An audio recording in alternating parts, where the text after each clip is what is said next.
Good morning, everyone. Welcome to the Community Foundation's annual grants update meeting.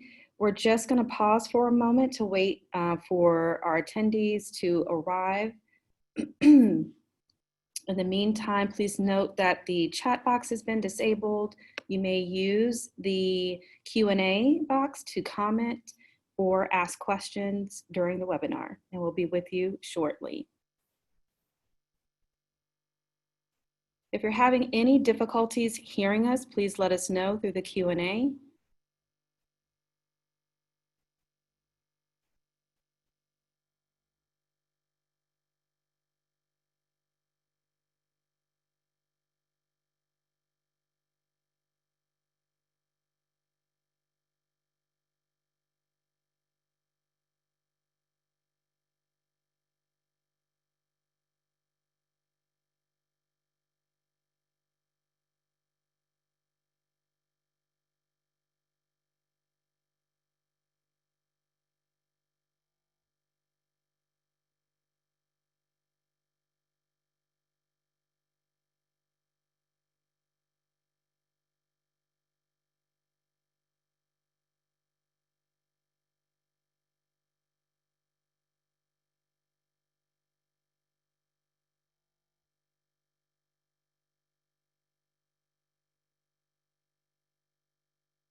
Again, good morning to everyone. For those who are just joining us, we're going to wait just a minute or two to allow folks to arrive and get their technology situated. We're happy to be with you this morning and looking forward to talking. So if you can just be patient with us, we will be with you shortly. I see there's a question. This is a webinar format on Zoom, and so you will not be able to see your other participants, but you can answer questions in the Q&A section. If you're having any difficulty seeing the intro slide or hearing my voice in any way, shape, or form, please signal through the Q&A.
Okay, good morning and welcome everyone to the Charlottesville Area Community Foundation's annual grants update meeting.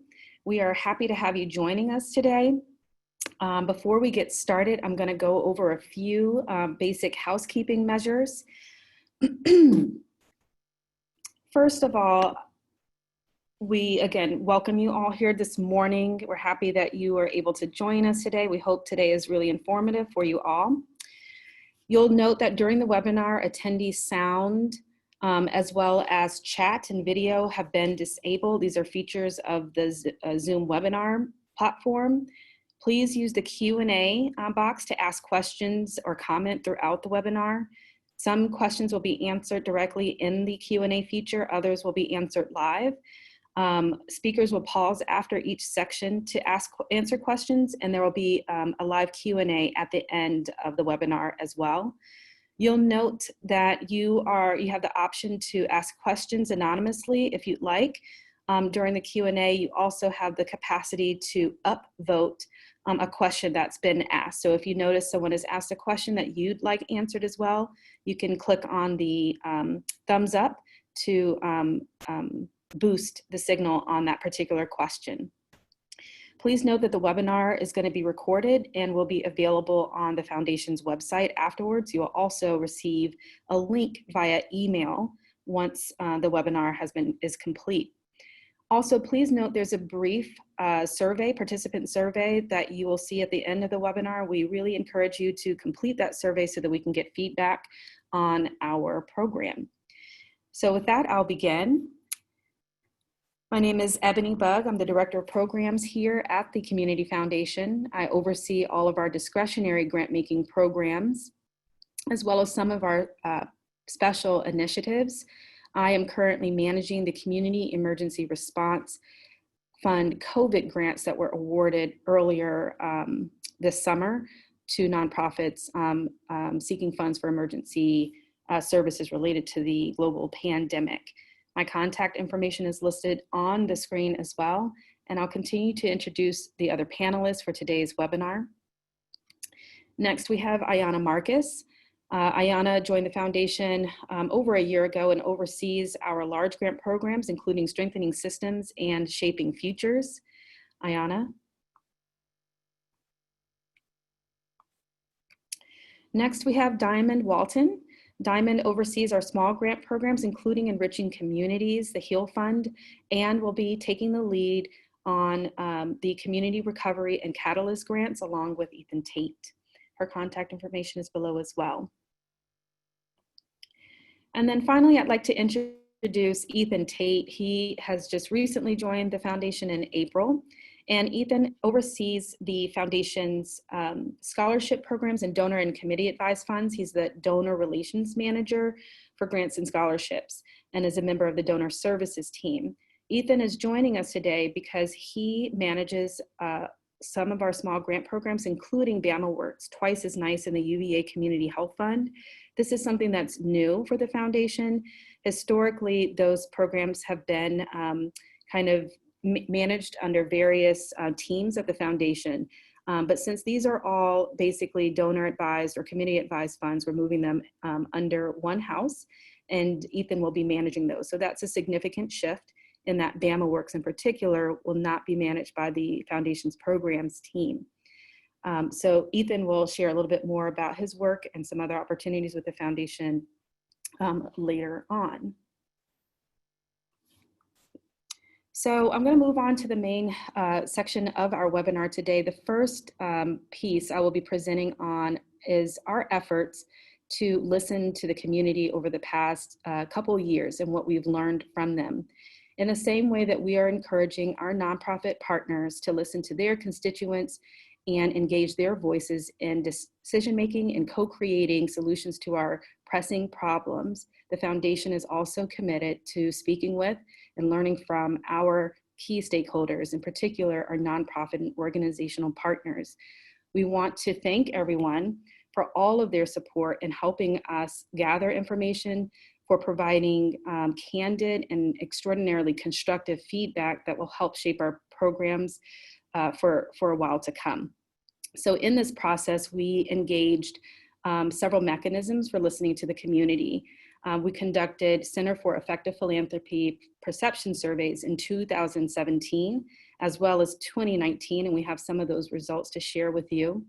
We conducted several focus groups late winter and early spring this year that included fiscal sponsors, grantees, applicants from across the region, including a focus group with many of our rural partners.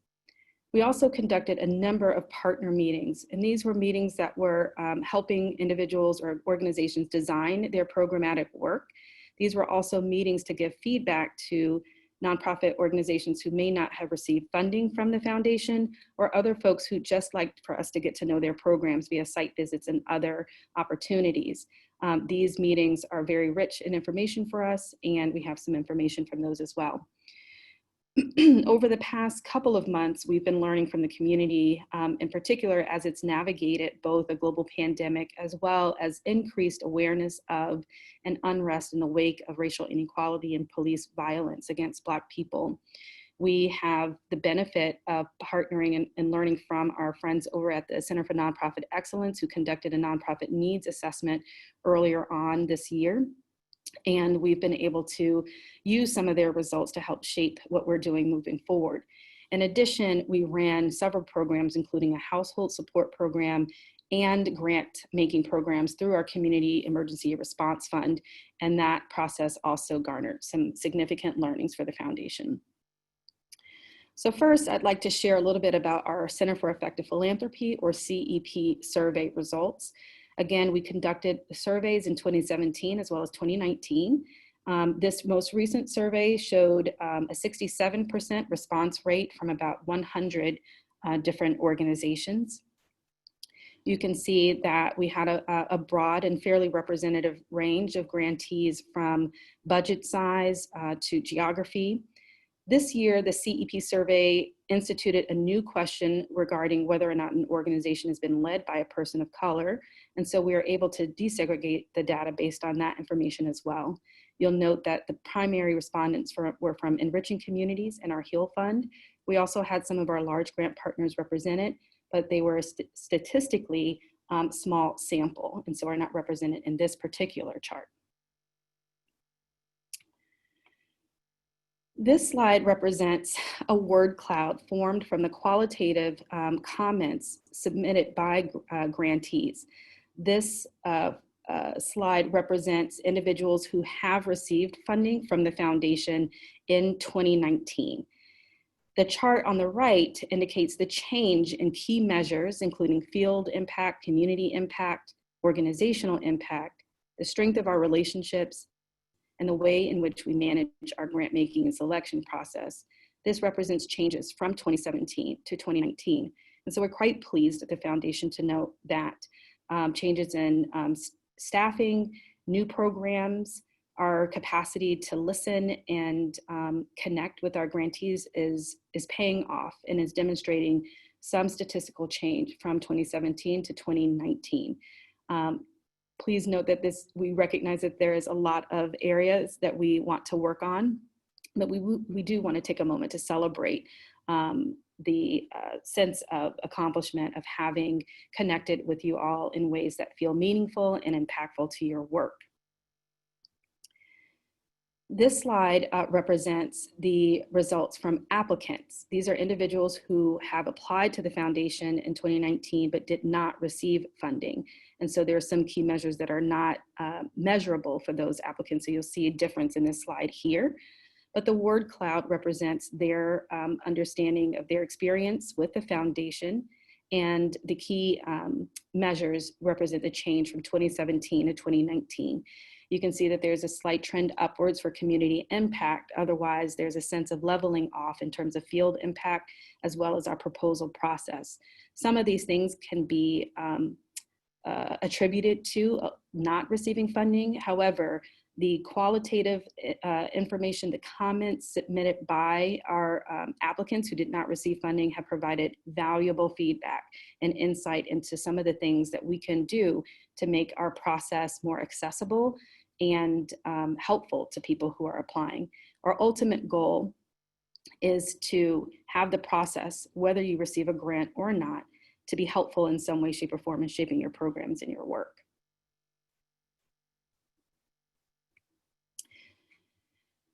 Again, as I said, we conducted several focus groups and had numerous partner meetings, and this slide represents some of the things that you guys have been telling us in your own words. We take from this information a desire to be true partners with the foundation, that we are partners and not inspectors, that we are walking with you, that there's a minimization or mitigation of power difference in our relationship between funder and grantee. And in fact, the relationship between the foundation's programs, team, staff, nonprofits, as well as our fund holders could be strengthened. We're also, showing that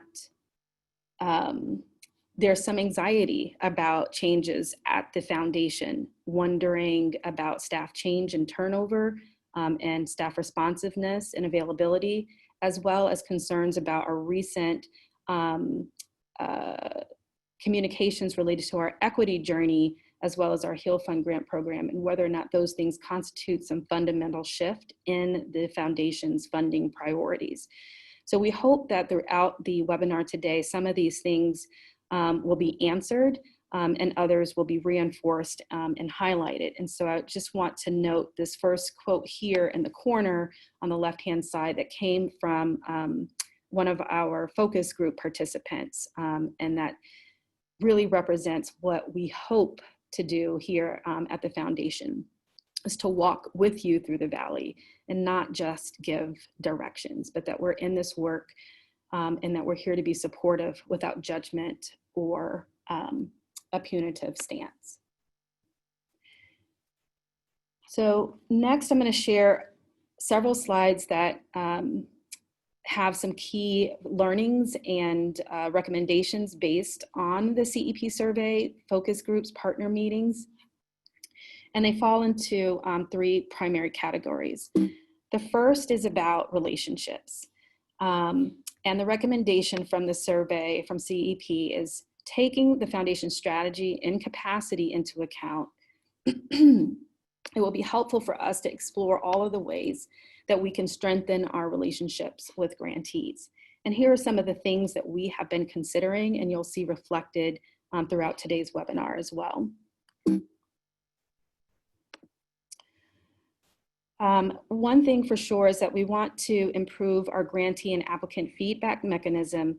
For those who've been working with the foundation for some time, you will note that your letters related to your grants are generated automatically from our system. And we're trying to work to improve that capacity so that you're getting direct information from our programs team staff, as well as our grants portfolio committee. I think this is a good time to kind of remind everyone about how decisions are made at the foundation. And please note that programs team staff conducts due diligence for each of our grant programs, but the final decision on grants are always resting with our grants portfolio committee. And this committee is comprised of board members and community members from across the region who volunteer to read, review, and approve grant applications for the foundation.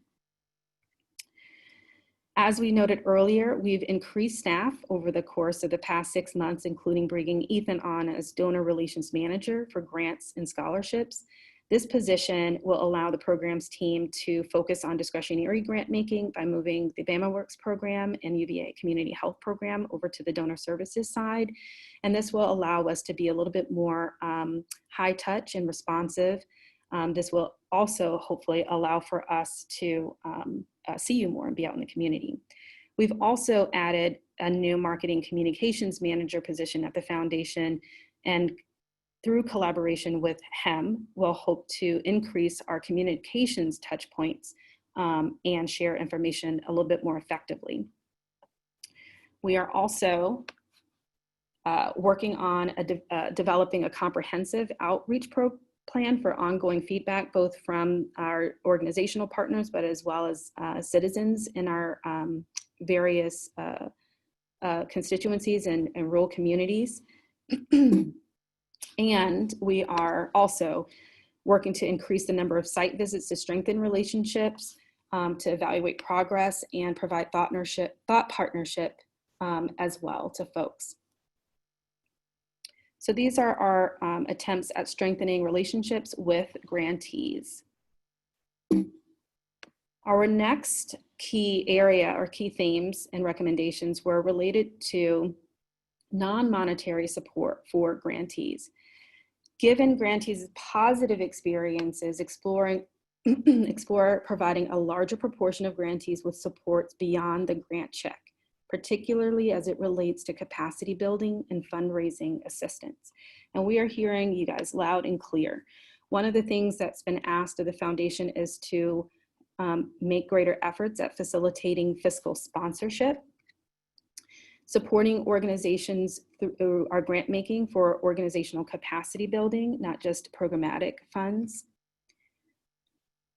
From our focus groups in particular, we found that the organizations got as much from each other as they did from us and sharing information amongst themselves. And so we're looking at instituting convenings for peer mentorship and sharing of resources and information, facilitating partnership, as well as decreasing duplication of efforts.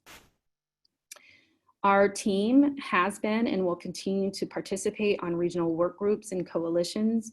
This will allow us to both increase our content knowledge, but also be able to look at wider systemic level intersections of the major issues that are facing our community.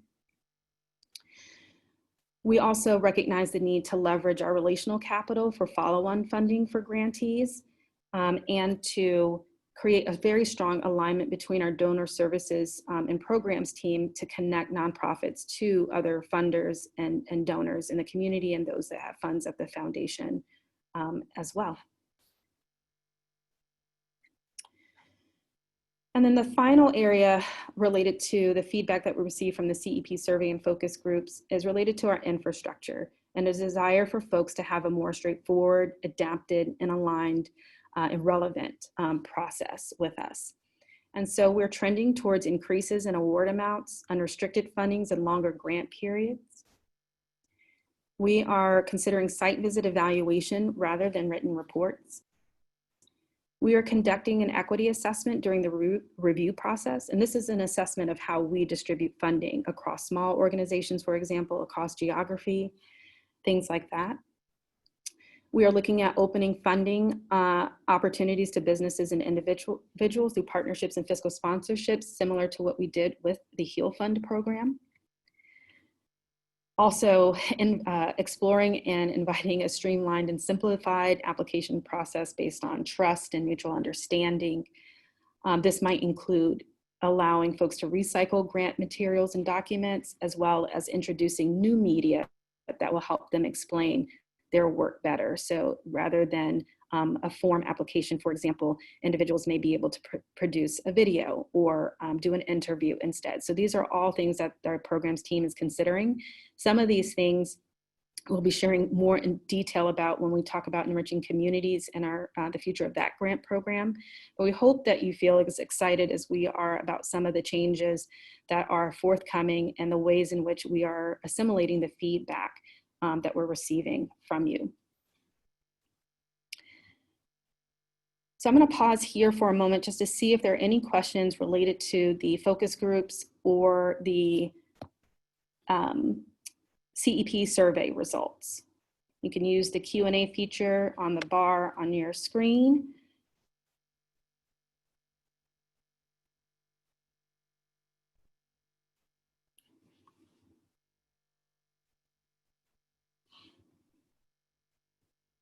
Okay, so no questions and we will move on. So as we said, we got the results from these surveys and focus groups earlier in the year.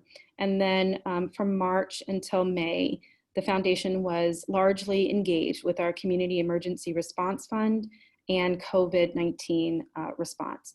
We conducted a large-scale household support program as well as grants to nonprofit organizations. Through the Community Resource Helpline, we were able to distribute more than $4.5 million to over 5,000 households. These funds helped a number of folks in the community, over 18,000 people, and represented folks from various walks of life and fields: food service workers, furloughed workers, business owners, gig economy workers. We saw a wide variety of people significantly impacted by COVID-19. The highest needs were for food and housing, and the program ran over 7 weeks. It was initially intended to be a bridge between local funding and philanthropic funding to larger scale stimulus or support from government agencies. And we've seen some of those programs pick up in recent weeks, though we do know that people are still in need in the community. That program was done in partnership with Seville Community Cares, the United Way of Greater Charlottesville, the City of Charlottesville, and the County of Albemarle. Through our grant making program, we distributed 28 grants to nonprofits for a little less than $1 million. The significant majority of those grants went to housing and food needs in the community, which reflect what we saw in the on the graphic on the left. We were able to pay rent for more than 900 households, and we know that that continues to be a primary issue for many people. We also increased the capacity of various organizations to provide support for people to social distance and quarantine. And so, you know, our COVID response was both financial, but also a matter of public health, and a hope that people would receive both the services and the assistance that they would need so that they wouldn't have to take unnecessary risks with their health, excuse me. Okay. We also received results from the Center for Nonprofit Excellence survey of nonprofit needs, which was really invaluable to us. In this, we were able to see the full scope of impact, at least at that point in time, of the COVID-19 pandemic on nonprofit operations. We can see that a number of folks had to, almost a quarter of people who responded had to lay off staff as a result of the pandemic. Many people had to make significant technology upgrades, and a number of folks had to go into their operating reserves in order to maintain a functioning during the pandemic. Some of the things that we learned in particular from this process, both the SURF household program as well as the needs assessment, is the dire importance of a social safety net and the role that philanthropy can play in supporting our communities. Our work with Seville Community Cares and other individuals through our SURF grant process has really highlighted the benefits of mutual aid and community care networks. Our work has also led us to adopting a stance related to our work that is based in solidarity rather than charity. And this position recognizes that individuals who are most proximate to issues should lead the way towards reimagining new solutions and reinvesting the way in the ways in which funding is directed. It also reminds us that we are all interconnected, and this is about neighbors helping neighbors. This is a firm understanding that we're all givers and receivers in this system. The SURF grant program also helped us to see that a streamlined grant process is possible and necessary, and that trust-based funding, both of households and nonprofit partners, is possible. Based on the information that we've collected in this process, we also are noting the importance of data systems that can support our community in understanding what's happening better, but also an ethical framework for the use of that data to make decisions. So this concludes the first section of the webinar, focused on some of the things that we are learning through our listening deeply to our community. I see that there's a question in the box. I'll give folks another opportunity to ask questions as well. The first question is, these are all great observations and I hope they're implemented. They also cost money though. What would they do regarding the percentage of funds dispersed annually against the foundation's cost? This is a fantastic question. And so it's important to note that the foundation's operations costs are supplied through our administrative fees that are garnered in through our fund programs, not through our community endowment fund. So all discretionary grant making is funded from our community endowment fund, as well as unique co-funding opportunities. So changes in our operations do not have an impact on the amount of grant dollars that will be going out on an annual basis. We also are trying to increase the number of dollars that are going out to nonprofits through strategic partnerships, such as the work that's been done with Martha Jefferson Hospital, the upcoming Community Recovery and Catalyst grants with Bama Works Fund, the Dorothy Batten Fund, where a number of fund holders and donors have increased our capacity to distribute funds in any given year. Okay. Someone has asked to speak a little bit more to the idea of solidarity, not charity. A few examples of what this might look like would be helpful. Absolutely. So one of the things with the SURF household program was that we tried to make those funds accessible to households and families without significant barriers to them accessing it, with limited requirements for documentation and data collected in order for them to receive funds, and recognizing that people can determine the best way to utilize resources if they're given them. Another example is to leverage relationships with other organizations, an established organization leveraging a relationship with a smaller organization rather than co-opting. So for example, there are a lot of community-based organizations that are trying to support mental health in the community. And so rather than an organization, say, partnering or co-opting their work, they may lend their relational capital, maybe provide fiscal sponsorship, in some way, shape, or form, leveraging their resources in an act of solidarity with an organization rather than seeing them as a competitor, for example. But the base understanding of solidarity, not charity, is an understanding that the resources in our community are and have been distributed unequally.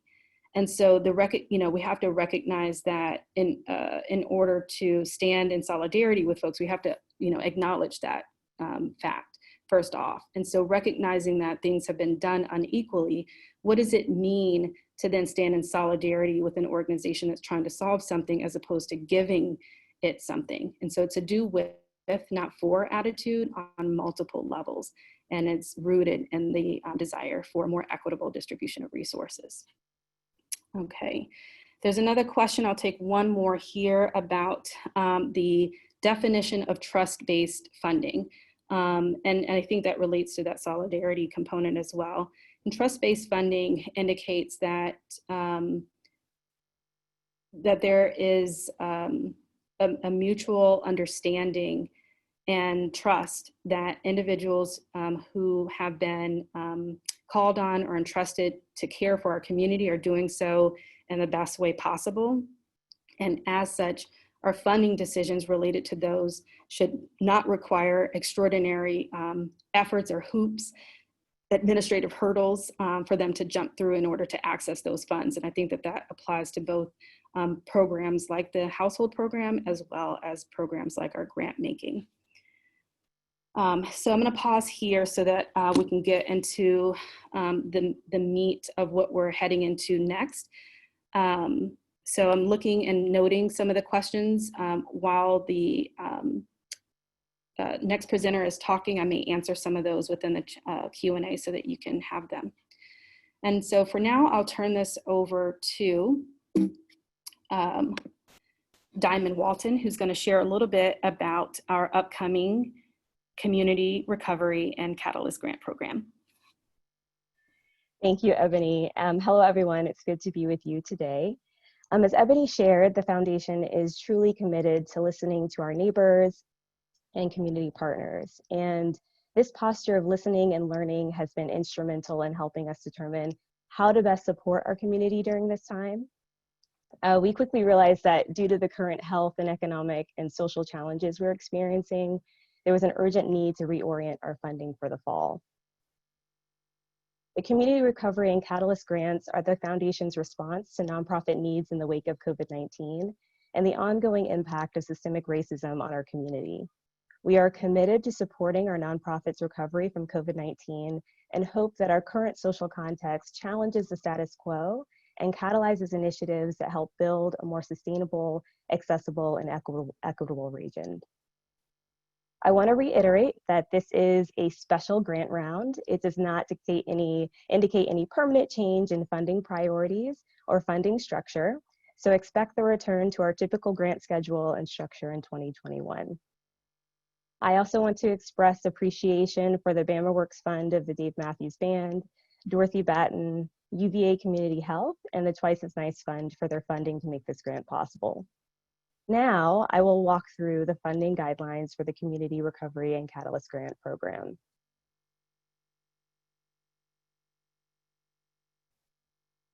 Ebony, can you move to the next slide, please? Thank you. Multitasking. To be eligible to apply for the Community Recovery and Catalyst Grant, applicants must be a 501c3 organization, government or religious entity, or fiscally sponsored by a 501c3 organization. Fiscal sponsors may only submit one application. However, fiscal sponsors may be listed as the fiscal agent on multiple proposals. Fiscally sponsored organizations may only submit one application and must list their fiscal sponsor as their fiscal agent. If your organization is not a nonprofit, you can still apply for this grant if you are fiscally sponsored by a 501c3. We will share more resources about fiscal sponsorship later on in this presentation. The foundation will consider, back to the previous slide.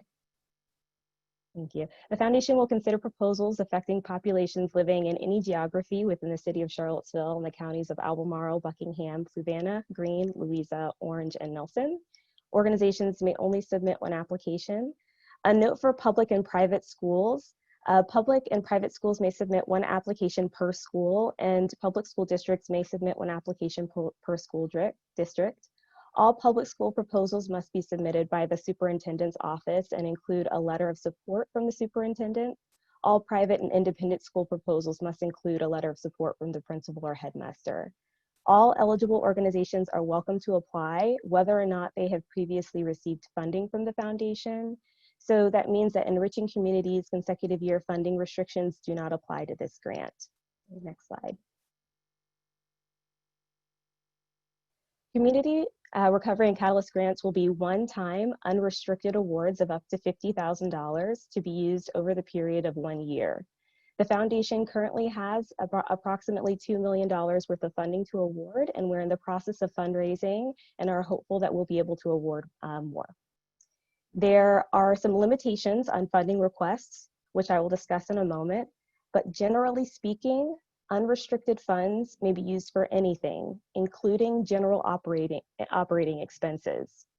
Our goal through this grant program is to be supportive and support community organizations in response to COVID-19, especially as they support vulnerable communities and communities who have been disproportionately impacted by the pandemic, as well as organizations who are working to address systemic racism in our region. Grant applications will fall into one of three categories depending on an organization's needs. The first category is recover. These are funding requests to recover an organization's capacity to meet its mission and return to how the organization was functioning prior to the COVID-19 pandemic. The second category is sustain. These are funding requests to sustain an organization's capacity to meet its mission and continue its current level of operations and programming. And the third category is build. These are funding requests to build on an organization's capacity to meet its mission and start something new in response to the disproportionate impact of COVID-19 and/or ongoing systemic racism. Applicants will have the opportunity to select which category they are applying under, and only one category can be selected for each proposal. Next slide. For those of you feeling like you're not sure how your proposal would fit in one of these categories, let me give you some examples. So if an organization writes a proposal for funding to bring staff salaries and hours back to what they were prior to the pandemic, then that proposal would fit in the recover category. If an organization has been able to sustain their programs throughout the pandemic, but is unsure if they can continue to do so for another year, that proposal would, they write a proposal seeking funding to maintain this program, that proposal would fit in the sustain category. And if an organization is developing a new strategic plan and the organization requests funding for stipends to compensate marginalized community members for their input and direction on the plan, that would fit in the build category. Of course, these examples are not exhaustive, but are meant to provide some direction. Next slide. So these are a list of some ineligible funding requests of capital campaigns. Those include building and construction projects. The foundation will fund materials and items that are related to programming, but not building and construction.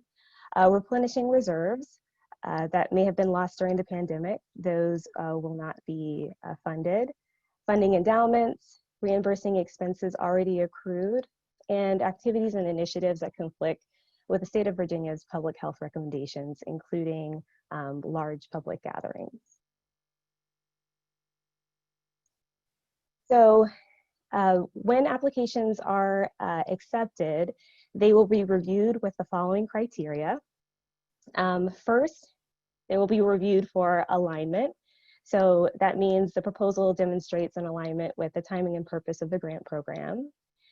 Capacity, so if the organization demonstrates the leadership and knowledge and partnerships to be successful in implementing this proposal. Engagement and equity, the organization recognizes the impact of socio-cultural context and considers differences from a strengths-based rather than a deficit-based perspective, and emphasizes equity and inclusiveness in its decision-making.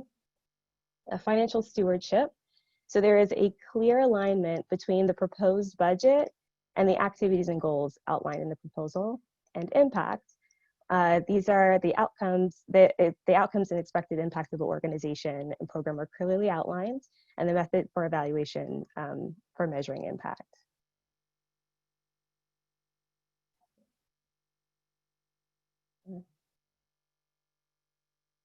All right, perfect, thank you. Once submitted, applications are evaluated through the following process. First, the foundation staff screen applications for initial eligibility. Next, eligible applications that meet the basic criteria are reviewed, summarized, and shared with the Community Recovery and Catalyst Grant Committee. This committee is composed of volunteer community members from throughout the region.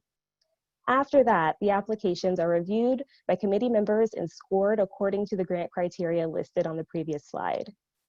Then the Community Recovery and Catalyst Grant Committee finalize recommendations and select applications they feel best meet the goals of the grant track.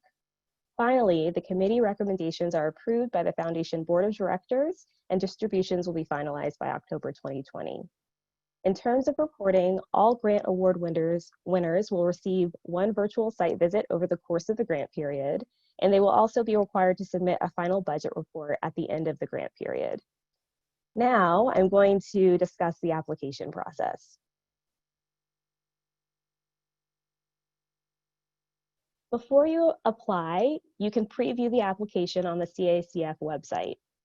We strongly encourage applicants to complete the application in a word processing application first, saving frequently, and then copy and pasting into the online application. If you have an application that you have submitted to another funder that thoroughly describes your request, feel free to submit responses from that application to us. There will be a place to do so on the online application. Some important dates to keep in mind. The online application is available today on our website, and I will show you how to access it on the next slide. And the deadline to apply is Friday, August 14th, 2020 at 11:59 p.m. Eastern Standard Time, and that is a firm deadline. And all applicants will receive a funding decision by Thursday, October 15th, 2020. Next slide, please. So to access the application, you will go to the CACF website, which is www.cacfonline.org. And in the banner at the top of the page, you can click on the hyperlink text where it says click here to apply. This will bring you to the Community Recovery and Catalyst Grant Funding Guidelines page, where you can click on the how to apply section, and there will be a link to the application. And so you can see that right there. For this special grant round, the application will be administered through a platform called Qualtrics instead of our grants portal. We are administering the application process through Qualtrics to increase ease and accessibility of the application. Next slide, please. When you click on the link to the application, it will take you to an introductory page, which provides an overview of the grant. Once you click on the next button, you will be taken to the pre-qualifying questions. The application is available in 5 languages: English, Spanish, French, Arabic, and Burmese. And you can change the language of the application by clicking on the drop-down menu in the upper right-hand corner. You can see circled there. Next slide, please. There are 2 pre-qualifying questions at the start of the application. These questions ask whether your organization is a 501c3 or fiscally sponsored organization, and whether your project will be serving a population in Charlottesville, Albemarle, Buckingham, Fluvanna, Greene, Louisa, Nelson, or Orange. Once you click Next, you'll be taken to the application instructions. On the application instructions page, there's another reminder to complete the application ahead of time, and there is a link to preview the application questions. When you've read the application instructions and click Next, you'll be taken to the application questions. Once you are in the application, you can use the Next and Back buttons to navigate between the application pages. The questions that request an essay response have a limit of 1,500 characters, or approximately 250 words. There's a counter once you click on the box of an essay question that will tell you how many characters you've typed so far. An important note: as you fill out your application, the system automatically saves what you've entered. Again, we strongly encourage you to complete the application ahead of time. However, if for some reason you need to close your application and return to it later, you will be able to do so by using the same link in the same internet browser, and you will be able to do that for up to 1 week. If you are still working on the application in the online system for over 1 week, the system will time out and you will have to start your application over again. Okay.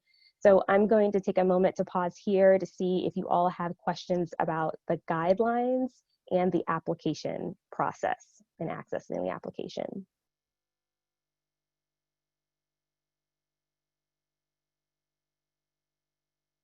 And Ebony, if you saw any while I was speaking, feel free to highlight them. Thanks, Diamond. I've upvoted a couple to the top. Let's see, one question here is, does this grant replace the other grants normally offered in the fall? BAMA works in enriching communities, for example. Great question. No, this grant does not replace, those grants are actually on pause. And so we've actually are working in partnership with those funds and have combined them to offer this grant, but it doesn't eliminate those grants. So those grants will be up and running again in the following year.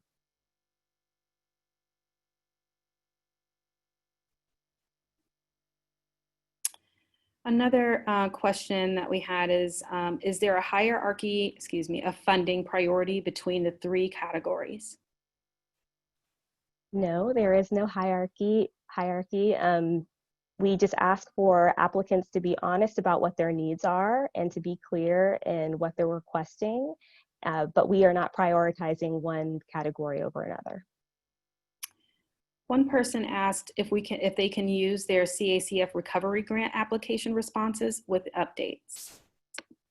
Yep, that works. That we will definitely accept that application for sure. It indicates that our application says that we can email your team with questions and someone from the programs team will respond. And how long should people expect a response to an inquiry? Should it be within 24 hours or 72 hours? What is the response time? Yes, so we have one email address that multiple members of our team are checking regularly.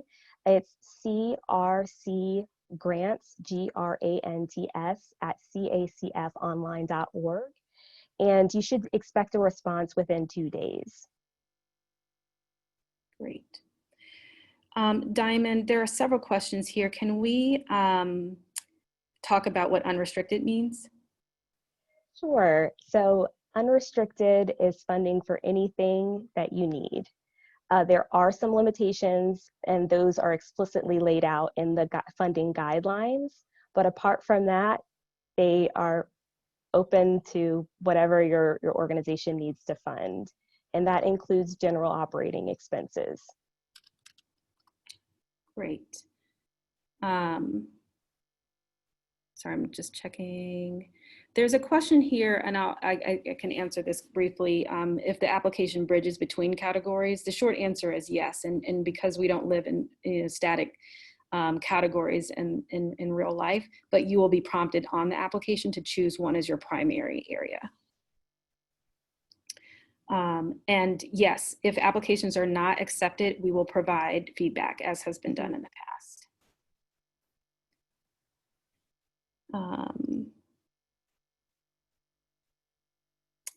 All right. I'm noting there's several questions that I know are going to be answered later in this section. So we will be talking about what this means for arts organizations as well as our large grant program. So we'll pause on those questions that are in the Q&A box. And then there's a question about geography. So state-based organizations can apply for funds. However, their work has to be done within our community. Also, if you cover more than one location, there will be a place on the application to indicate whether or not it's a single locality, Charlottesville, Albemarle, or a regional opportunity.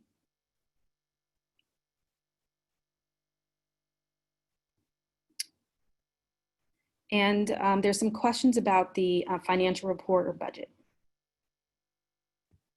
and what's required documentation, Diamond. Yeah, sure. So on the application, we'll require, when you're applying, we'll ask for an organizational budget. So a budget from your organization. If you are doing a project, then we'll ask for a project budget. We'll ask for a 990 form.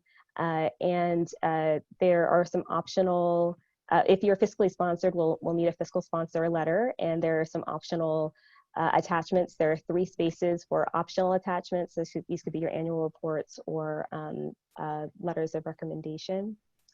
Was there another question about the budget, the format of it? You shared required documentation. Mm-hmm. Yeah, so the required documentation is the organizational budget if you're doing a project budget, and a Year 990 form, and if you're fiscally sponsored, a fiscal sponsor letter. Great. We have a couple questions that are, let's see. There's one in particular that I think is important, and I'll expand on, excuse me, here. One is, can you please review what you see as trust-based funding versus appropriate vetting of client requests to minimize fraud? And this is a really fantastic question and is really at the crux of understanding trust-based grant making. So trust-based grant making is not a carte blanche, you do whatever it is that you want to do with the funding without any kind of checks and balances on the system. But one of the things that we're hoping is that it's not simply the foundation monitoring what a nonprofit organization is doing, but that we're funding projects that are co-created with community members that reflect actual needs and solutions generated by those who are most proximate in the first place. So the idea is that if these, if programs and organizations are reimagining their work, inviting participation at the conception stage as opposed to even the implementation stage, then a lot of the issues related to trust are navigated in the process of developing their proposal to begin with. So it's not that the foundation will not evaluate programming, it's that we're hoping that programs are developed in very different ways. And if those ways are done, then it's incumbent upon us to make funding accessible to communities. So, you know, one of the things that you've seen on our application for Enriching Communities last year, and you will see continued on this application and in our criteria, is the incorporation of the ideas and leadership of individuals who are most impacted by the services any program is designed to support. So for example, we're hoping that there are advisory councils or board members or staff that represent your constituencies, that ideas are rooted in the needs and wishes of the communities that are purported to being served by them. And so when that foundation is laid, then the foundation is generally placing their trust in the community to solve these problems and be a partner along the way. And so that also means that while we won't be trying to have a heavy hand in monitoring things, we do hope that community organizations utilize the expertise and on the programs team to help them, to partner with them, to think through design implications, to work through solutions together. So the idea is that this is a partnership between citizens, the foundation, and our nonprofit partners, and it's a mutual trust. So I'm going to pause here. There are a number of questions in the chat, and we're going to come back to Q&A later, but I want to move forward so that we have time for everything. And I just want to repeat the email address just in case I said it too quickly. So the email address is crcgrants@cacfonline.org. That's crcgrants@cacfonline.org. I see another caveat to the question about whether or not funds are going to an organization versus assistance to or on behalf of community members versus to an organization.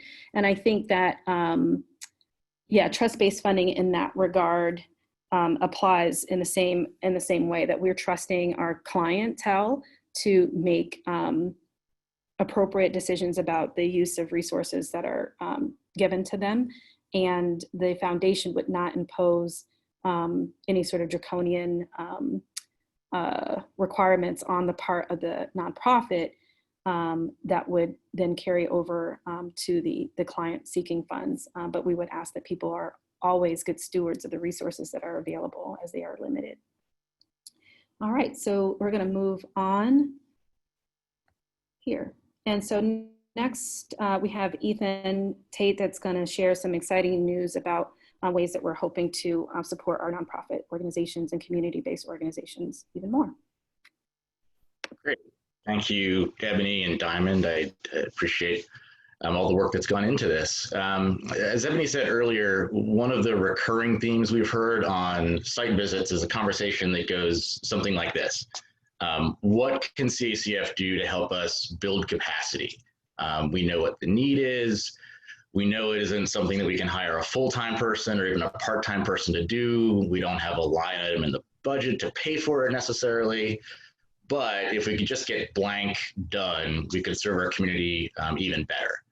We all have projects like that, even us at the foundation. So with that question in mind, CACF leadership has been in conversations with an organization called Catch a Fire to help us better address this scarcity in nonprofit work. We really feel like this partnership will help us leverage our financial giving and add a new kind of non-monetary grant making to our work at CACF. So non-monetary grant making, what the heck does that mean? Well, let's actually start that conversation with Catch a Fire. What is Catch a Fire? Catch a Fire serves as a matchmaker between organizations who need help with operational tasks and skilled professionals who want to offer their expertise. These are volunteers from all over the country. They work for Fortune 500 companies. They lead at top educational institutions. They're entrepreneurs, they're nonprofit founders, et cetera, et cetera. These are impressive folks with impressive resumes who are actively seeking out opportunities to offer their skills to enhance the work that you're doing. We've been talking to Catch a Fire for over a year now, and we've been really impressed by the opportunity that this presents. So impressed, in fact, that the foundation itself, completely separate from this fall's Recovery and Catalyst grant funding, has invested some of our own funds in order to make this year-long subscription available for up to 150 applicants in this fall's grant program at no charge to them. We have skin in the game with this. We are one of about 40 foundations around the country to be working with them.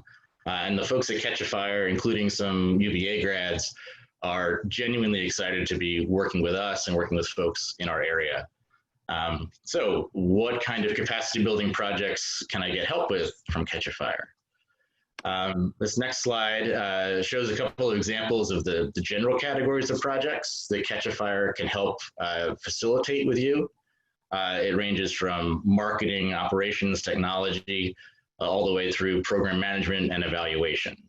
Over 4,000 nonprofits have worked with Catch a Fire and they're pro bono experts to take on a wide variety of tasks. I'd encourage anybody who's mildly interested to take a look at their website before you get too deep into the community recovery and catalyst application to see if the types of things that they offer resonate with your needs. If it seems like something that might be of interest, there will be a place on our application to indicate that interest. So please keep an eye out for that. So the next slide shows a couple of kind of details about how it works. The projects I showed on the previous slide, they typically run from about 1 hour of volunteer time up to about 50 hours of volunteer time. One of the really nice things about Catch a Fire is that those who receive the subscription through this grant cycle will have a real live human being to talk to at Catch a Fire's end to help navigate the platform and navigate any issues you run into. There'll be a remote onboarding process in the late summer, and there's no limit to the number of pro bono projects you can initiate through Catch a Fire, nor is there a limit to the amount of support you can receive from the Catch a Fire staff. Those who are awarded the subscriptions will have a customized portal that you'll be able to access through the CACF website, and that will serve as your activity hub on all the projects that you want to accomplish through this service. In the interest of full disclosure and full transparency, we will get very generic anonymous data on how many matches are made and what kind of broad topics organizations are requesting. But we absolutely, at the foundation, we absolutely will not be playing Big Brother and approving and reviewing specific projects that you want to do through this service. That's between Catch a Fire and the volunteers that you work with. So let's take a second and talk about specific projects that are available through Catch a Fire. It's important to know that this is not their first rodeo. On the next slide, you'll see a sample from their website. You do not have to invent the wheel with yet another idea to manage and nurture and perfect on top of your already really full plate. Catch a Fire has years of experience and they've already put a lot of thought into this. There are over 160 project prompts that are ready to go on day one. You can see these today if you go to their website. Your potential tasks will be personalized for the things that you want to tackle. They also have a wide range of experience working with different types of organizations, organizations of all staff sizes, all budget sizes, all ages, and even all levels of technological comfort.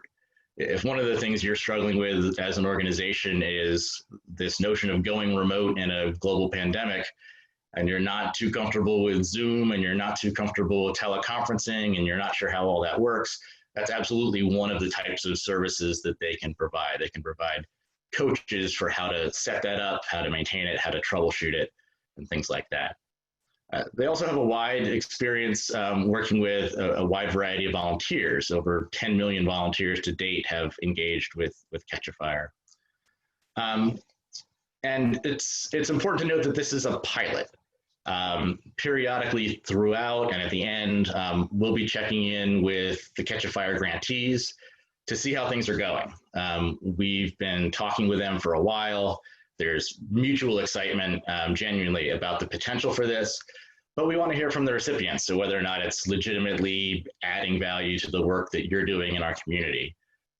There's potential for Catch a Fire to become a bigger part of CACF's grant making if this pilot's met with favorable reviews. So I just want to thank you in advance for helping us with this opportunity and navigating this together. And finally, as others have mentioned, increasing equity in our region has been a real centerpiece of CACF's own learning, especially over the last couple of years. We feel like offering Catch a Fire will enable us to ensure a more equitable recovery in our service area. To that end, the priority for accessing the Catch a Fire resources, the priority will be given to rural organizations, organizations led by people of color, and smaller organizations, smaller either in terms of staff size or budget or both. Again, any organization that's interested in a Catch a Fire subscription will have a chance to indicate that on the Community Recovery and Catalyst application. But we really encourage you to check out their website before applying to see what they offer. It seems like a really exciting opportunity. All right, so let's talk a little bit about timeline. Folks may have been doing the math on your own, but this grant cycle is a little bit different. There's actually 4 possible outcomes in this grant cycle. An applicant could end up with receiving both funding and a Catch a Fire subscription, receiving funding but no Catch a Fire subscription, receiving no funding but yes to a Catch a Fire subscription, or receiving neither funding nor a Catch a Fire subscription. Here on this slide, it kind of shows a parallel timeline because that's what this process is going to look like at our end. So let's start actually at the bottom of the timeline with the Catch a Fire timeline. So we'll be reviewing applications as they come in for organizations who have expressed an interest in Catch a Fire, separate from the funding consideration. By mid-August, organizations who have been selected for that subscription will start to be notified, and onboarding, like I said, run remotely by Catch a Fire in small groups, will begin shortly after that in late August through September. Then starting on October 1st, the 12-month subscription will begin for those who have been selected, and that will start up before the funding decisions are even finalized. So, funding decisions, the upper timeline here. We have all made it to the start of this process, the start of the timeline. July 15th is today. Congratulations, we've made it. Friday, August 14th, as others have mentioned, is the deadline for application submissions. The review committee will be processing those applications through September in a series of meetings. And before the end of September, the review committee will send their recommendations on to CACF's governing board for the final approval at the October 5th board meeting. Immediately after that, award notifications will go out and checks will be there shortly thereafter. Now we recognize that this is a new process for everyone in a tumultuous time, no less. We think it's a new and improved process, we hope. And we want to make sure that interested organizations are supported with resources that can help with the application process. We know that there will inevitably be questions, and we want to answer those questions. So the next slide highlights again that email address that Diamond has alluded to. We welcome your questions, and we vow to give you a prompt response as those questions emerge. As the new guy, I think I can still say from a somewhat outsider perspective that it's been really inspiring to see how the CACF leadership has put a lot of thought into this grant program, especially with spring's Community Emergency Response Fund lessons fresh in everyone's head. That said, there are probably things we haven't thought of, and we look forward to learning and navigating all this together with you. We really see this as a partnership, as others have said, so please do email us at the address listed on the next slide. There you go. It is literally our job to help you navigate the process. Diamond and I will be checking that very regularly and look forward to working with you on that. Additionally, on July 31st at noon, we're planning to do some follow-up office hours, follow-up to this meeting, for folks that just drop in and ask any questions that might have come up as you navigate the application process. And hopefully it'll also be an opportunity to hear from other organizations who have other questions that you maybe haven't even thought of. We'll also be sharing some frequently asked questions through the website for you to check on as we all navigate this together. And if there's interest, we'll likely do another one of those office hour sessions sometime in early August. And finally, as always in this town, another resource is the Center for Nonprofit Excellence. They have been a great partner through the years for so many organizations around here. And they've offered their thought partnership if you want to bounce ideas off a smart, neutral party. Ryan Jacoby is the main point person there, and they're a terrific resource with a lot of talented people who can help. And then finally, as Diamond talked about just a moment ago, one question we've gotten several times, if you're not a registered 501c3, can you still apply? The answer is absolutely yes. You'll just need to utilize a fiscal sponsor to receive that funding, and resources on how to approach that are on both our website and at the CNE website. Yeah. So with that, I think I'll turn it back over to Eboni for any questions. Yeah. Thank you, Ethan. We have quite a few questions in the chat box. Definitely some questions about Catch a Fire, but I want to, let's see, kind of upvoted some of these.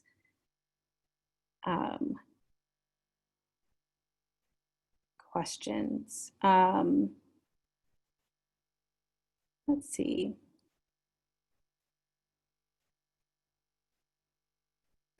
There's a question about the 250 words per question. What I'm not clear about is whether or not that is seen as too many or too few. If whoever answered that question, it's an anonymous question, can clarify, then I'll be able to better answer that question. And it's because it's a great question. So I just want to make sure I'm answering that correctly. Let's see. There's a good question that's on the table. So we're saying that the funds are for unrestricted use, and and organizations can use them however they see fit. That is quite accurate. And we're asking for you to place them in categories based on impact area, as well as recover, sustain, or build, simply so that we can understand what's happening in our community. So, and we're also giving people an opportunity to apply for the things that they really want funding for. And if it's simply, general operations, it's general operations. If it's programs, it's programs. There's certainly no hierarchy in terms of what it is that you intend to use them for. One of the things that we'll talk about later, though, is kind of how we, engage with our grantees, and also how we connect grantees to donors. So the more information that we have about either your operational situation or the kinds of things that you're interested in doing, the better able we are to connect you with additional funding resources. So it may change the questions and the ways that reviewers are reading your applications, but it will not impact what you can use the money for. And so with every one of the grants coming from the discretionary grants programs, historically speaking, there have always been times where people have to course correct, change their priorities, or make adjustments in some way, shape, or form. And all we ask is that folks reach out to the program manager assigned to their grant and discuss any changes in their proposal. So it's a very rare scenario in which we're not able to partner with a grantee to make some significant change. So you're not locked in necessarily. And we'll also be doing site visit evaluation of these grants. And so we'll be learning along the way about what's happening for you and what's working and what isn't. So I think that answers a few questions there. Let's see. It looks like there's a couple of questions about where do you express interest in Catch a Fire. As you go through the application process, I think there is a box to check that indicates you're interested in that opportunity. So it's no separate application, it's incorporated into the one that Diamond just described. Yes, so there's a question about grants program manager. So Diamond, Walton, and Ethan Tate will be co-managing this Community Recovery and Catalyst grant. If you have an existing Enriching Communities grant, then you would go to Diamond Walton for questions. If you have an existing Strengthening Systems or Shaping Futures grant, you would go to Aiyana Marcus.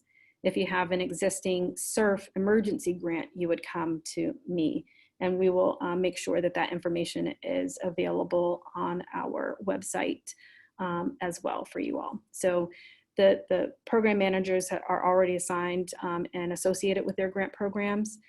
There is a joint email account for this special grant round, crcgrants@cacfonline.org. Diamond and Ethan will be checking those. You can connect with either Diamond or Ethan to schedule a conversation. They will both be presenting at the Q&A session on the 31st. There's a few people who have applied for 990 extensions. You may submit last year and a copy of your extension request. There are spaces on the application for additional uploads, and you may use the space for that.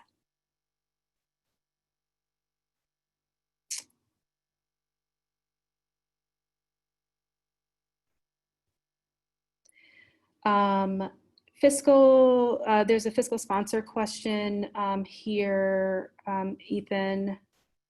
Let's see.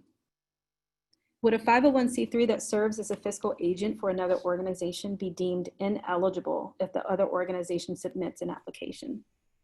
It's a great question, and no.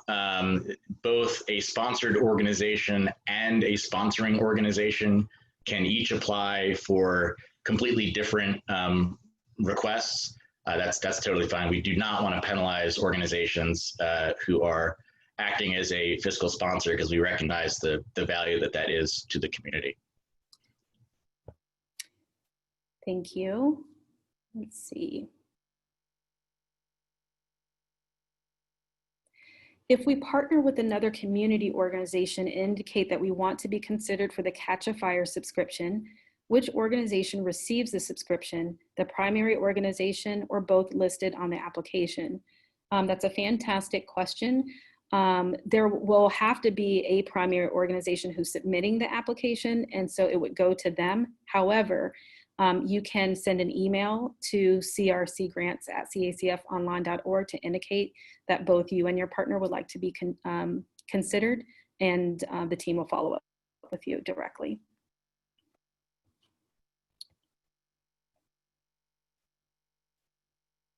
It says, what information will we need to assess their need for Catch a Fire assistance? Ethan or Diamond? Do you want to take that one, Diamond? Sure. So as Ethan mentioned, you're able to peruse the Catch a Fire website, and you'll be able to see what services they have available for nonprofits who are using their service. And so as you click through their website and see what they have to offer, it may ring a bell in terms of, yeah, we wanted to update our website and we don't have a web developer, or we need to translate some client information into another language and we don't have a translator. So different projects that are very specific to your organization that maybe have been put on the back burner because you do not have the staff or the funding to hire a contract worker or another employee.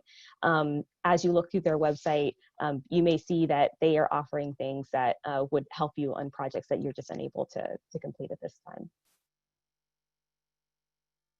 Excellent. I have a question that I'm going to answer about sort of statewide organizations. So this question asks, if an organization is based elsewhere but conducts programming in Charlottesville, do they need to apply for Charlottesville specific program, or can they apply for general operating?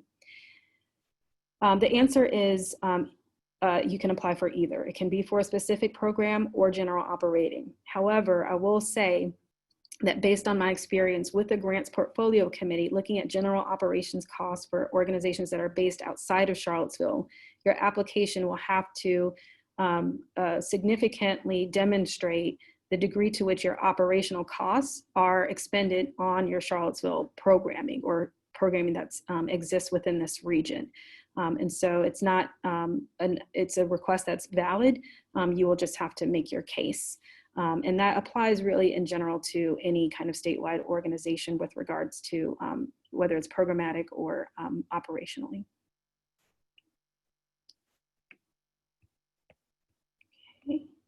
Let's see.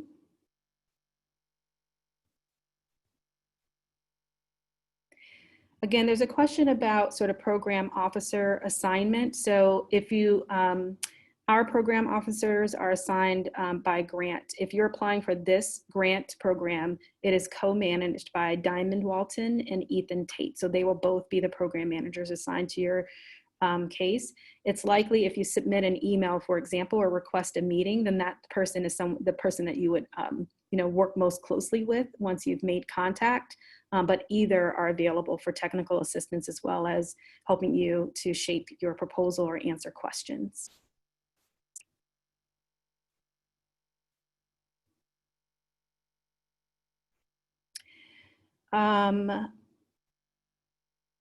Diamond or Ethan, it says Catch a Fire would cover a programmatic need while we will be applying for funding for general operations with a recovery grant. Is that okay? Yes, I mean, the purpose of Catch a Fire is to basically find time through the skilled volunteers that they offer to take on operational tasks with skilled volunteers that you just don't have time for right now that will help you serve your community better. And so there is no fee to organizations using Catch a Fire. And so that is completely compatible with asking for general operations funding elsewhere in the application. Thank you. There's a question about compatibility with the word limitation and the ease of submitting applications written for another funder. And that's something worth considering and something that can be adjusted. I'd be curious, based on an upvote of that question, how important is that to other people who are on the webinar today, that those limitations be increased? And if there's a little thumbs up on the in the Q&A, if you can signal that by checking on that thumbs up in the Q&A box, that would be ideal.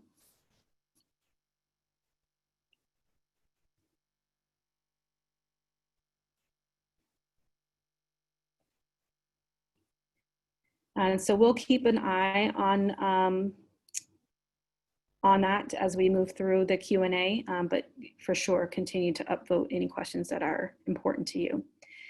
Let's see.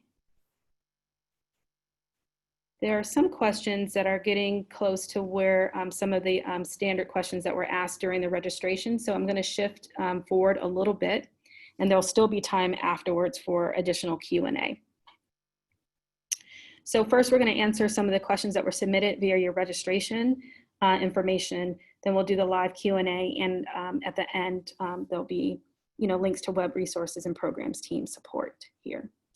So one of the questions that we've been asked a lot lately is whether or not the funding priorities of the foundation, if we've changed them in some way, shape, or form. So first, I want to reiterate that this is a special grant round and is not necessarily indicative of everything that we have planned strategically for a grant making, though we will learn from this program in the same way that we learned from the SURF grants and the way that we learned from Enriching Communities and HEAL Fund to continue to shape our work. We have always and will always fund organizations and projects across the region and from a wide range of impact areas. So there's some question about whether or not arts organizations will be represented, if priority will be given to essential needs, et cetera. Historically speaking, food and housing and other kinds of essential services have, been highly represented in our funding choices. I don't think that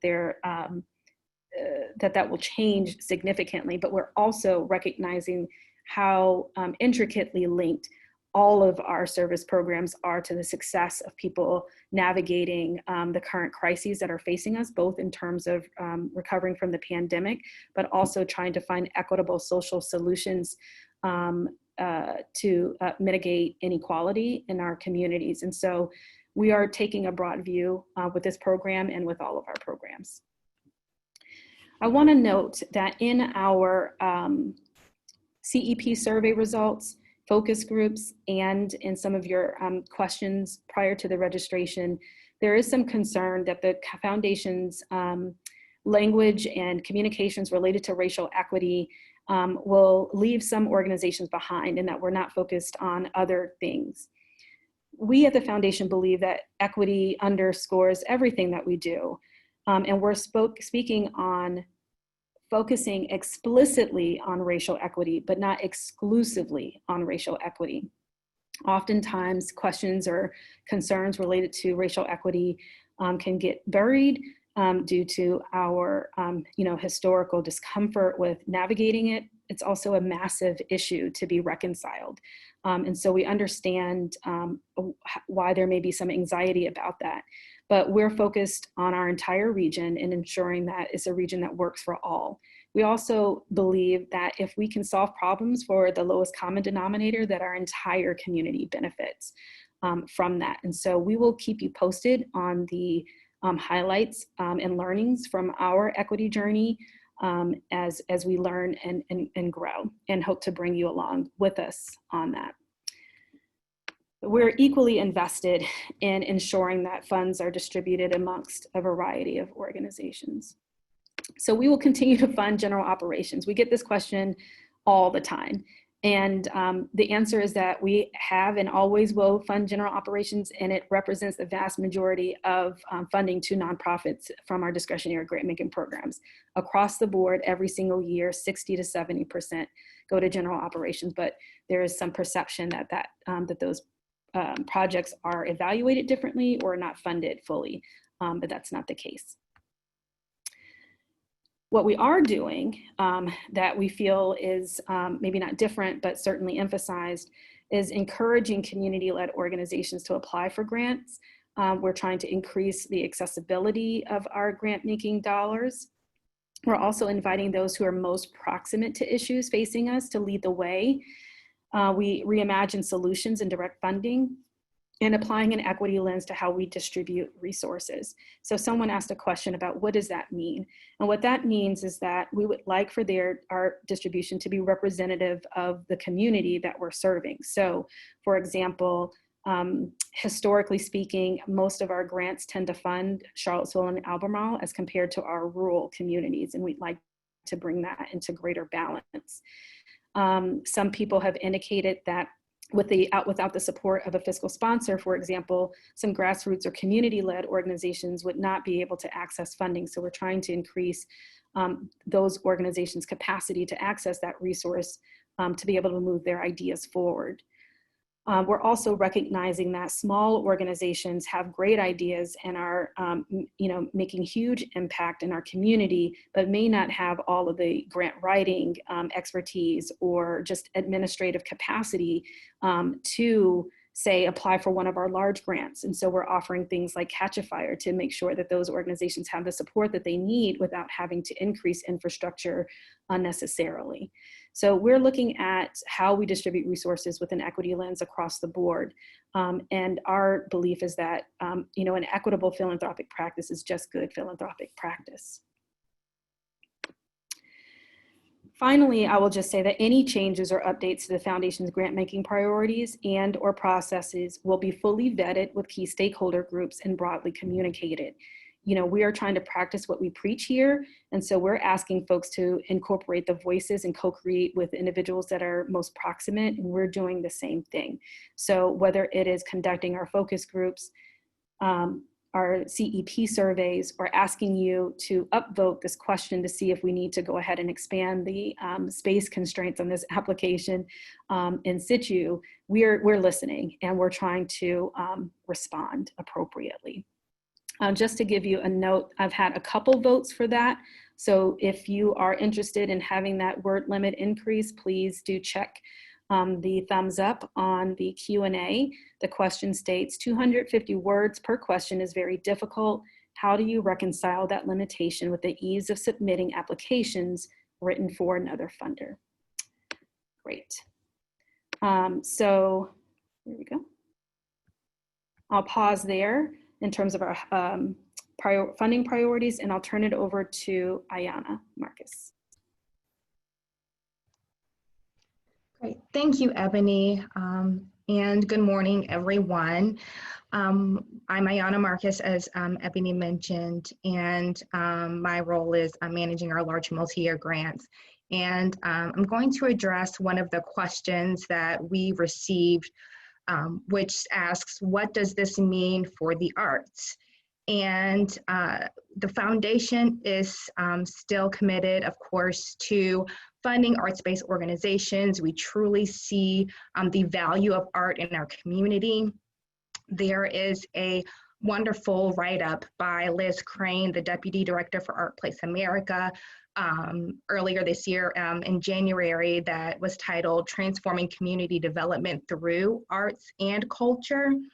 And it talks about how arts and cultural strategies have the potential to deepen community engagement and organizing practices, and really to strengthen the social fabric of communities and achieve movement in areas such as housing, health, neighborhood goals. Culture is a lens that helps us understand and process the world, their humanity, and they're actually an essential ingredient, artists are, to have at the table in building equitable futures, which is a strong value for the foundation. And certainly I want to also highlight this quote here, that artists keep, make, and transform meaning. It's what they do. The relationship to place, in addition to inhabiting it, is to see it and listen to it. Whether intentionally or not, every creative act, every moment of imagination and expression in a place contributes to that place's shape. And we've already seen numerous examples of this in our community throughout this time. And so just to highlight a couple, of course, there was Vinegar Hill magazine that paired with Charlottesville Tomorrow and journalist Jordy Yeager to lift up a series of inclusive narratives that documented the immediate impacts and exploring the long-term effects of COVID-19 pandemic in the Central Virginia region. It was a storytelling project that employed art, audiovisual content, and journalism to humanize the pandemic and highlight stories of resilience and struggle, and examine the possibilities of building a stronger and more inclusive social fabric, and also partner with local artists, Tara Clemens as well, to display that and demonstrate that. New City Arts and The Bridge launched an emergency relief fund for Charlottesville area artists, seeded by the fund at CACF, to support local artists who've been heavily impacted by the pandemic. And in addition to that, Front Porch has a Save the Music concert series as well that are highlighting organizations online. There's also a really interesting project called Seville Portraits. Eze Amos and 4 other photographers, Tim Daly, Kristen Finn, John Robinson, and Sarah Kramer Shields, photographed over 200 families and individuals in spaces during the pandemic that really said a lot about the community and images we don't see every day, as a way to say that we're in this together. And half of those proceeds also went to the Charlottesville Emergency Relief Fund for artists. Furthermore, there are arts groups here who still and continuously, are working on how to make art spaces and creative spaces and narrative making more equitable. The Charlottesville Players Guild through the Jefferson School African American Heritage Center.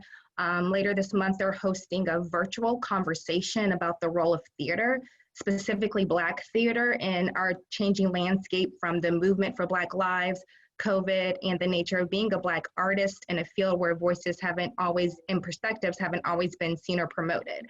And so that will feature the voices of 4 local Black directors, T. Ames, Shelby Edwards, Ike Anderson, and David Von Strawn, and it's hosted by Leslie Scott Jones, the artistic director for the Jefferson School as well. And earlier this year, Live Arts highlighted 30 and 30 episodes, and also the summers continue to offer their online educational classes for youth during a time when many have been socially isolated. And so these are just some examples in the traits of creatives when we see, our grant making values around community engagement and helping us understand our current social, cultural context. We feel that artists are incredibly poised to speak to that, address it, and help us to process that deeply. And so we definitely see a place for the arts. Furthermore, we'll discuss more about our large grant making strategy, but we are including a component that elevates the role of creators as integral and part of the change in this community, and it being a significant part of the work. So as we're developing our large grant strategy, it's not just the outcome, right? It's not just things that are beautiful or just make us think, but it's really coming alongside us along the way and helping us to make sense of and navigate the process of the work itself. And speaking of large grants, there was another question around what is happening with our large grant programs. And so I mentioned we do have 2 large grant programs, our Strengthening Systems program and Shaping Futures. The Strengthening Systems, just to give you some quick background, Strengthening Systems is a grant award that was awarded about $75,000 to $100,000 over 2 to 3 years to an organization. And the goal was to help people better navigate systems, better navigate through and be successful in and strengthening the systems that we all live in. And the other grant was a Shaping Futures grant. It was up to $100,000 over 5 years. It's really focused on population change. And so we do have some important updates to share with you. We'll be holding a webinar in either August or September, the dates to be announced.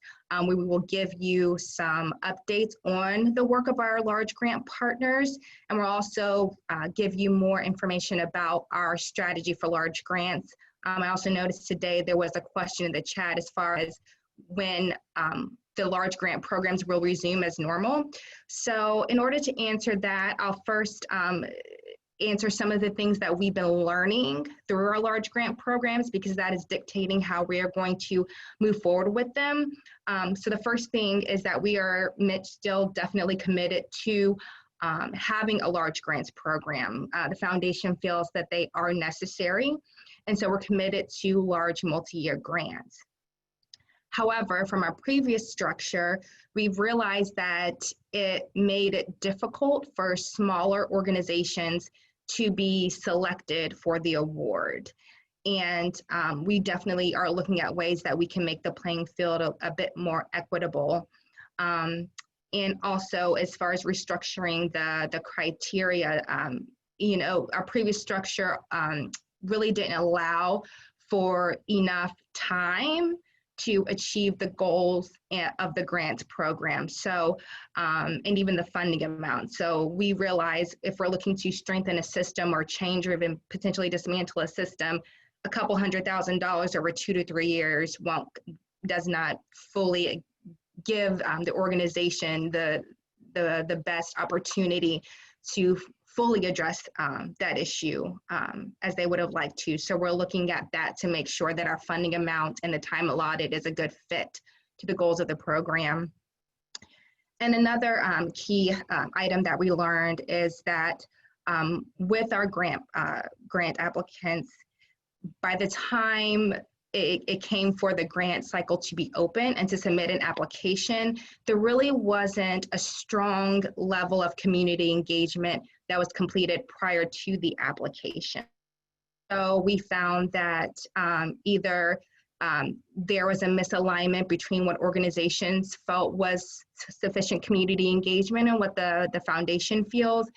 And also, again, just understanding that community engagement effort can be built into the actual grant cycle. So if someone finds out about our grant and they realize that more engagement needs to be done, it's not like they have a couple of months to do it, which is not enough time, but how can we really better incorporate that into the entire life cycle of the grant? Which also brings us to the other point that we learned is that really having deeper levels of having those who are most closely impacted by the issues, having a larger role in the design of the project. And so it's something not only that we ask of our grant partners, but the foundation is doing as well. So we are going to be launching a community engagement effort as we seek to restructure our grants to help them, just be more appropriate to the goals of what we're looking to address as a community. Great, thank you, Aiyana. we have one more question that was asked quite a bit, and that is, what are some of the other funding opportunities for organizations this year? And Ethan will take this question. Sure, and I'll be brief because I want to save time for the other questions. But beyond this Community Recovery and Catalyst Grant, what other opportunities exist at CACF for organizations this year in particular? So as others have mentioned, several of the traditional fall programs have been incorporated into this larger giving program. There is still the Nelson County Community Fund. Applications for that just closed a couple of weeks ago, but will open up again before the end of the year.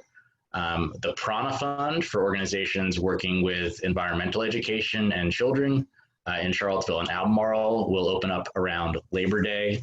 And we are still carrying on with our normal donor events. Like we said at the very beginning, I'm on the donor relations side of things at the foundation, in addition to helping with this grant program. So we will be hosting virtually, we'll be hosting our annual fall donor event that'll showcase a couple of recent grant recipients, most likely from enriching communities. And also, as always, we're always willing to share grant applications, with the consent of the applicant. We're happy to share those application summaries with donors who are particularly interested in a particular sector of nonprofit work or a particular region of our service area. And we're always happy to pass those application summaries on to them. I'll just add that the foundation continues to operate its quarterly Giving Opportunities newsletter that is delivered to fund holders with their quarterly statements. And so Aiyana Marcus is the contact person for that currently, and compiles those. I believe there's one that maybe just went out for. Yes, there is one that will be going out later this month, and I believe we are full for this round, but you're welcome to reach out to me for future. Great. I'll also just note that for the past few years, we have been using Enriching Communities applications as opportunities to connect donors to nonprofits in the community. There are times in which an application may not be a good fit for that particular grant program, and yet there may be a funder that we know that might be interested in that proposal. And so we do a lot of work in the background to try to connect folks to donors in the community that are interested in the work that they are doing. The more thorough and your applications are, the better able we are to do that.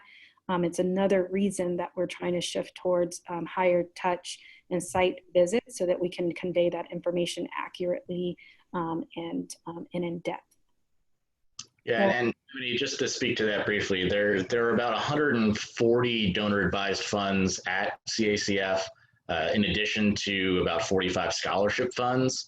And the average fund size for those is probably around $30,000, and most are giving out awards in the $500 to a couple $1,000 range.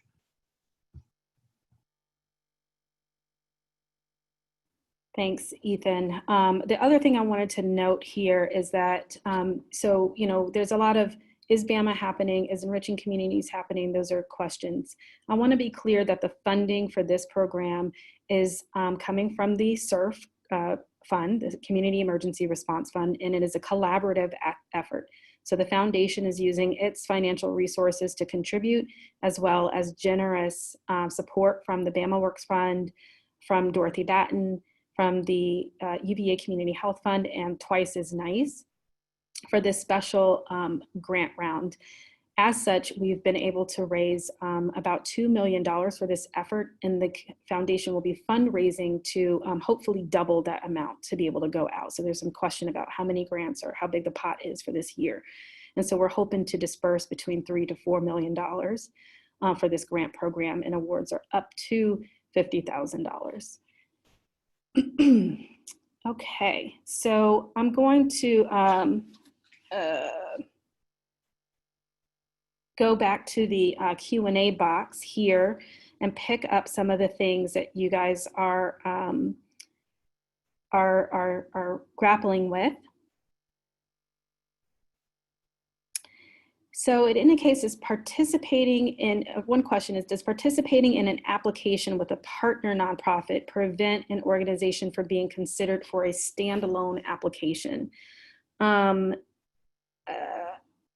think that that's something that would probably be evaluated on a case-by-case basis. I can imagine a scenario in which the two applications are so closely aligned that it feels, not like the right answer. I can see a situation where, there's some organizations that are partnering with many organizations by virtue of their kind of structure, in which case we wouldn't want to limit their capacity there. And so I think that there's a question of how sufficiently distinct those are.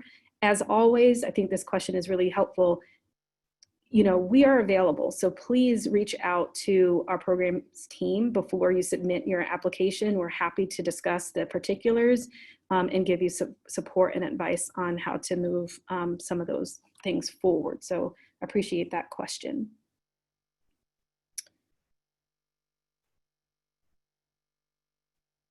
There's a question about whether or not we can change the review timeline.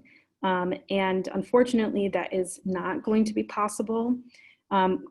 This type of grant program has to be approved by our board that has its own kind of meeting schedule. And if you note, we tried to kind of split the difference between each of these programs. So knowing that BAMA isn't going to be happening this round, we moved up the date that, Enriching Communities would traditionally start. And normally our fall grant programs are not distributed until late December. And so we're trying to increase and move that up a little bit. So October is, earlier by 2 months at this stage, maybe even 2.5 months earlier than we would typically be awarding. And so we're in a kind of a tight timeline. So please note that applicants have a month to apply. We released the application questions by preview 2 weeks ago, so we hope that they gave folks a little bit of a head start, but definitely use our team. That is what our work is over the next month or so, is to support you through this process. Diamond, there's a lot of questions about Catch a Fire. And so I'm wondering if you can speak to, if you can just kind of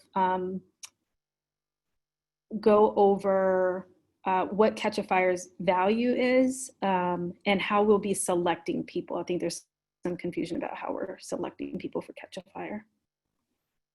Sure. So the selection process will occur. Well, first you will indicate your interest through your application. And so as you apply for the Community Recovery and Catalyst Grant, there will be a question asking whether or not you're interested in being considered to participate in the pilot program with Catch a Fire. So you will select yes, you're interested. And then our Community Recovery and Catalyst Grant Review Committee will review applications that have, or applicants who have indicated that they're interested in this pilot program. And then there'll be some prioritizing of certain types of organizations that may benefit more from this type of service. So smaller organizations, rural organizations, organizations led by people of color, organizations with smaller budgets, things like that. But that doesn't exclude people from being considered for this pilot program. We're just trying to think about, they will be trying to think about what ways this program may be most effective. So the value of the program is immense, and it also just depends on what service you are using through Catch a Fire. They have, so as Ethan mentioned, these volunteer support staff that are going to be helping you on various projects are professionals. And so if you need support in terms of a fundraising plan, a strategic plan, materials, any kind of service or product development for your organization, they likely have a volunteer that can help you with a professional background, likely a degree in that area. And so that's it's hard to say the specific numeric value that it offers, but it depends on the service. And you can have multiple projects. And so you can't it won't just be like, okay, I want to get some support in developing a strategic plan, but you can get help with a strategic plan, get help with a marketing plan, all of those things, because oftentimes they interconnect. And so as you start working on one item, you realize, oh, maybe I need to take a step back. And so another thing they offer is kind of an assessment. So if you're selected for the pilot program and you submit your information in terms of what your request is, Catch a Fire will take a look at your request and confirm that you are actually requesting what you need. And so some folks may request that they need to update their website, but before that, they may actually need some support in terms of what is their communication strategy. And so they are really great in helping folks figure out, this may be up at the front of mind of what looks like your organization needs, but there may be some work before that to actually get to where you can, produce this project or this product for your client, or have this certain deliverable. And so that's how the process functions in terms of selection and what it looks like to be working with Catch a Fire. Again, will be able to contact them throughout the process to troubleshoot any technology issues or any issues with whoever is working as your volunteer, if you want to switch, and you can also contact us. Great, thank you so much, Diamond. I'm sorting through some of the questions that are still on the table. There is some significant kind of support for upping the word limits on questions. And so I would just give us a little bit of time post webinar to make any kind of technological upgrades to the form. There's another question on the table about whether or not CACF has pledged to award a minimum amount of grant money to Black-led nonprofits in the Charlottesville area. I think this is a fantastic question. So first of all, this is the first year and first application at the foundation where we have asked whether or not an organization is led by a person of color. And a part of that process and the information that we collect by way of the application process will help us understand a lot more about our community. We'll also learn a lot about the differences between how the foundation is perceived by individuals or organizations that are led by individuals of color as compared to those who are not. And so we've collected some information there. And then taking all of those things into consideration with our own values related to equity, our goal is to have a representative sample of organizations that are funded by the foundation. And so that includes a representative or organizations representative of our racial makeup, our geographic makeup of our region, as well as an attention to understanding disproportionality in our community. So the whole focus of this grant program is about understanding and responding to several global, national disasters, the national disaster of global pandemic, as well as the national disaster of ongoing racial inequality and violence against Black people in particular, people of color as well. And so our hope is that in organizations are attuned then to the disproportionate ways in which these things are impacting various communities, including COVID and how it's operating in the world. And so, we have never had kind of a quota system in terms of how many dollars are going here versus how many dollars are going there. But I think that the underpinnings of the program would ensure that organizations led by people of color and Black people in particular would be represented in this group. It does bring forth an interesting question. And so I think it's something for us to consider. The way in which organizations and other community foundations have solved this work is by creating different component funds. So a field of interest fund that would be specific to that population. And that's something that is within the realm of possibility as well. So it's something to give us, it's something to think about with a little bit more depth. But we also, expect the community to hold us accountable to the values that we espouse.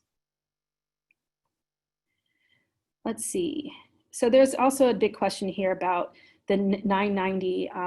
It says, this is new and has not been required in previous years. Is there a reason another additional form requirement was added this year? With everything going on, CPA and tax situation is tough this year. That's a great question. The 990 actually served to eliminate an additional document for folks. So before, people had to submit their nonprofit letter from the IRS, as well as audited financials and an organizational budget and potentially a project budget. They also had to submit their list of board members and staff. And so we were reducing the number of documents. And so it is a different document that has to be submitted, but we thought that that singular document could take the place of several different financial documents. Again, we are learning with you all, and if that proves not to be the case, then we will evaluate that and get your feedback on it. But the hope was that currently you only have to upload 2 documents in order to move your application forward, as opposed to the 4 to 6 that were previously required. Now, if you are a fiscally sponsored organization, then you will, there are some additional requirements because you have to submit the information for your sponsor. But I hope that answers that question. For folks who had to request an extension, this question has been asked several times. Please do submit your most recent 990 form. And if you have documentation of an extension request, or if you want to include anything in your narrative related to that, there's a place on the application for you to do so. Okay, I'm checking time. We have just a couple minutes here, and I'm looking through some of the questions to see what else is there lingering.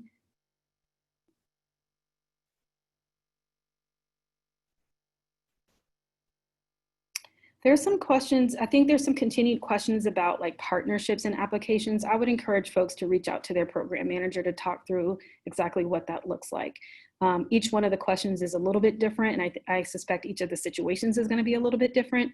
And so I am wary of giving a singular answer to something that is likely to be situational. So I encourage you to reach out to Diamond or Ethan or attend the webinar on the 31st.